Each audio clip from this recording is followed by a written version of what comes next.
Hi, welcome to Just a Cup on Believe. I am Brian Fetzer. This is an organic conversation with some of the world's greatest athletes and the coaches that helped them along the way on their journey. And today I have a very, very special guest from Cincinnati, Ohio. And boy, her story is amazing. Annette Echikunwoke. Yeah, there you go. Hey, I'm working on it. We're going to have to talk about the name in a little bit. Former NCAA champ, the current U.S. champ in the women's hammer throw, and now a 2024 Paris Olympian. Annette, welcome to the show, and I am so excited to talk about your whole story because it's fascinating. Thank you, Brian, for having me.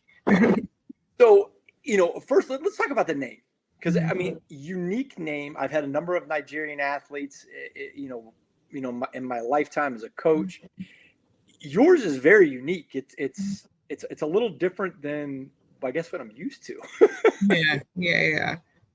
And I know a lot of times last names, or the second name from African countries, they have meaning to it, or they have, describes what region somebody's from. Give us a little insight on your name. Yeah. So Echikunwoke, it's an Igbo Nigerian name. So there's three main tribes in Nigeria: Igbo, Yoruba, Hausa. But yeah, even in that, my name is kind of unique because you can't really tell if it's Igbo, if it's Yoruba. You just kind of have to ask me. And so yeah, Igbo. But yeah, Echikunwoke, it also means leader of men. So that's also yeah. I like that. Yeah. That is good. Yeah. That is good. Mm-hmm. So, I mean, you grew up in Ohio, Yep. in I guess it would be called Central Ohio. Maybe? Yeah. Columbus, the what is it? The capital of Ohio. There you go. Absolutely. And your journey takes you to the University of Cincinnati, Mm-hmm. which, I went to high school in Cincinnati, know it very, very well. You go to the University of Cincinnati, you throw for the Bearcats. And if Susan, know your coach well. We'll talk about her in a little bit later. But the hammer throw is not something that happens in high school unless you're like the state of Rhode Island. Yeah. How in the world did you decide that, hey, you know what? I'm going to throw the hammer, and that's going to be my specialty? Well, I didn't decide. Susan actually was like, "You're going to do all the events besides javelin." And I said, "Okay." So yeah, that's kind of how that happened. But yeah, no, Susan would always give people the chance to try all of the events. And hammer, yeah, like you said, you can't really do that in high school. Right. I think you can at like a club level, but not at the high school level. Usually there's not the right coaching or even just like the facilities for it. Like you need like a cage in most high schools, or not all high schools are able to kind of get that cage. It's pretty like the cage that we have at UC. It's like thousands of dollars. So it's like, yeah, that stuff is kind of expensive to just have at a high school and but yeah, I picked it up in college. Through it, and the first year I was like, what am I doing? And by the time I finished college, I was like, I don't even know how many times I went to NCAAs, but was first team All-American in it like a couple times. And I was like, okay, I think out of all the events, out of shot put, discus, hammer, I think hammer is the one that I should continue on with. So yeah, that's kind of why we're here. Well, I was going to say, I think you made a pretty good choice. You make an Olympic team. That's, yeah. Hey, you represent the United States in Paris, in the women's hammer. I got a chance to watch, some of the competition from the U.S. trials on TV, and it's exciting. And I mean, you threw amazing. Obviously you win, so you got to throw amazing because the U.S. team's the hardest team in the world to make. Yeah. Without question in every one of the events. Yeah. But this wasn't really your first rodeo per se when it comes to the Olympics. You actually made the 2020 Olympics for Nigeria. Yeah.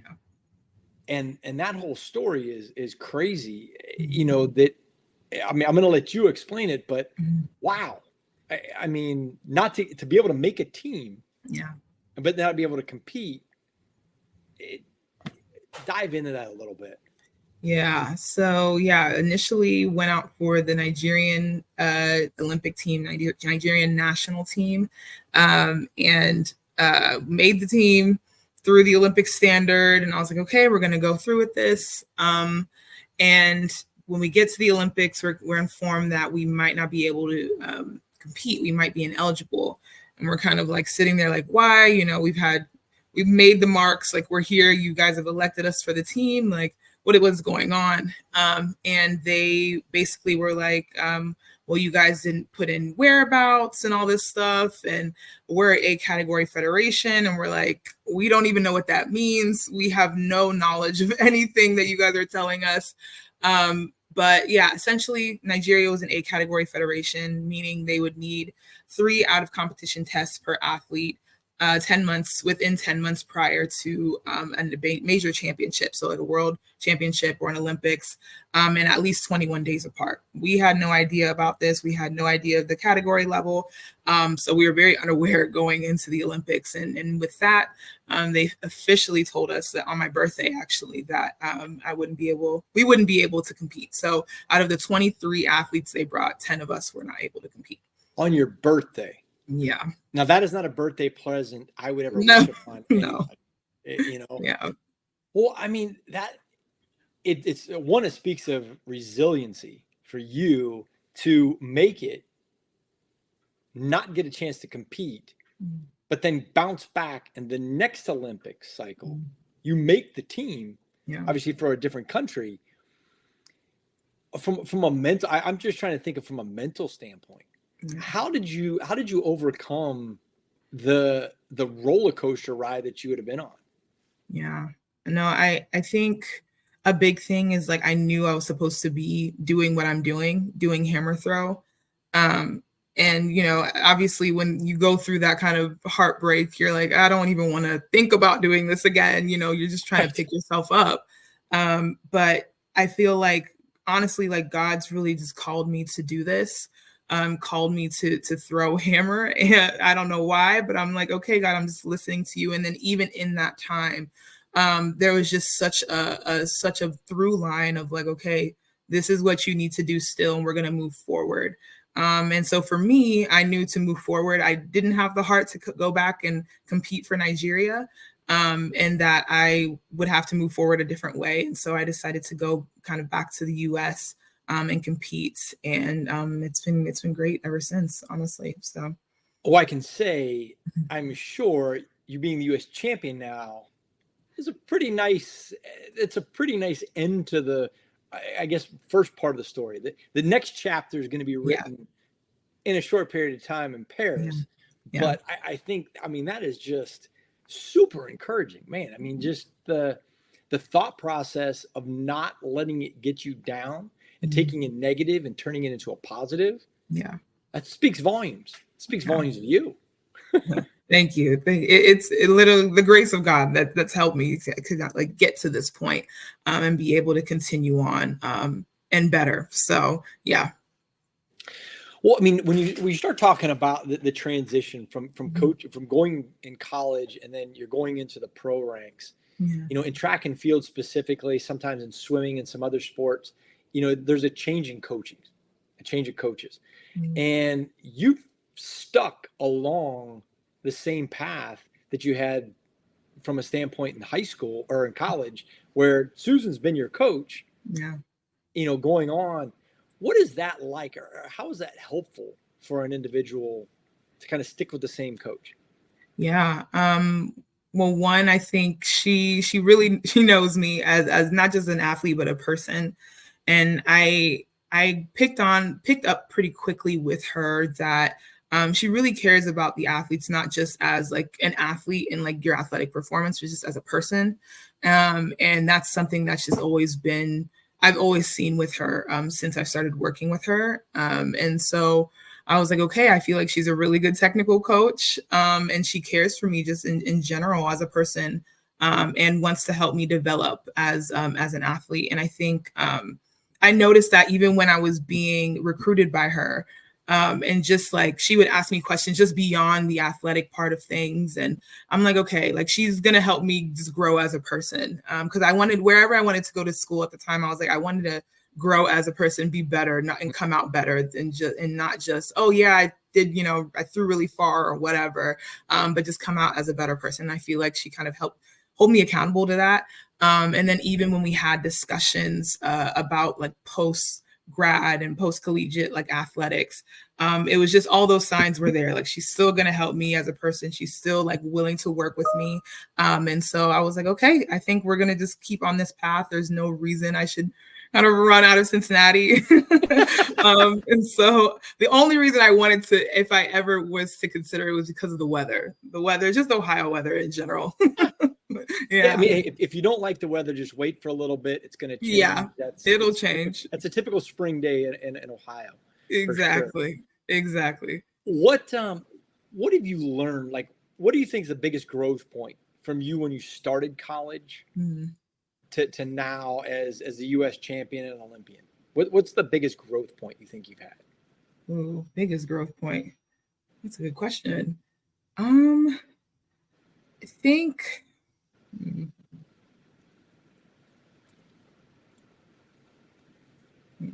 I said I wasn't going to put you on the spot, and now I just did.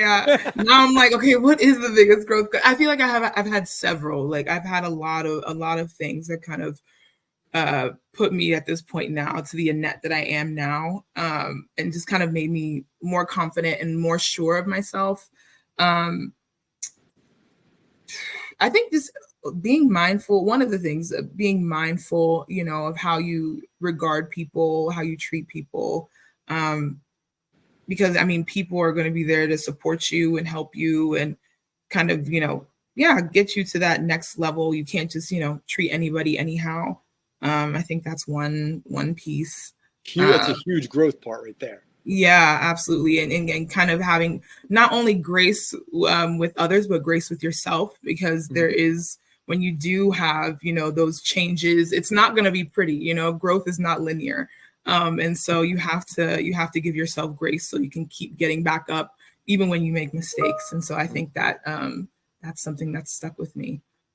That's a big statement right there. Absolutely. And I ask you that because you talked about how, that Susan cares for you as a coach, your coach. And I think a lot of times that relationship, athlete and coach, plays such a big part of the success. I'm not saying that coaches make you better necessarily, but it's that relationship, that bond where you're constantly learning, you're constantly growing. And I'm sure she would probably say the same thing about herself, that she's learned things from you. Because I hope so. I'll tell you right now, getting an opportunity to coach an Olympian or get somebody to that point, you learn as a coach through that whole process on how you communicate, how do you expectations, disciplined, all those kind of things. So it makes you a better coach yourself. Yeah. And I think like even when we started out, like when I started throwing weight, and I was not like, I could not throw in sector to save my life most times. And, it was because we were trying to do multiple turns and I just could not do multiple turns at the time. Or it's just a struggle for me to do it the right way. And Susan was like, okay, we're going to step back and you're just going to do one turn. And I'm like, okay. And then that year I ended up getting third in our conference doing a one turn. So it was just, and that was my freshman year. And so she's just like grown even from that. She was like, you're an Annette. And so we're going to train you like Annette needs to be trained. And so like, that was just kind of the mindset she went with, and that we went with. And now we're here throwing hammer and going to the Olympics. That is awesome. What are you looking for the most as you go to Paris? A croissant for sure. I really want a good, like fresh baked croissant. And then, that's awesome. Yeah. And then, I want to have the full experience, but I want to throw far. I want to PR. This season has been quite an interesting season. I think if you would have looked at my season and like before I came into the trials, you would have been like, oh, maybe she'll make the team, and for me, like, yeah, the season did not go the way I would have hoped. It started off strong and then kind of dwindled down a little bit. And I was like, okay, what's going on? I feel like I could throw a big throw. And so going into the trials, I was like, we're just going to like put that what's happened in the past, and we're just going to go with a different mindset, just like stay strong in what you're doing. And keep believing that you can. And honestly, we had some good like revelations and practice right before the trials. And I was like, okay, I feel like I can really do this. And then, made the team off of that. And it's been great. And I feel like we're still, kind of building off of that momentum for the trials.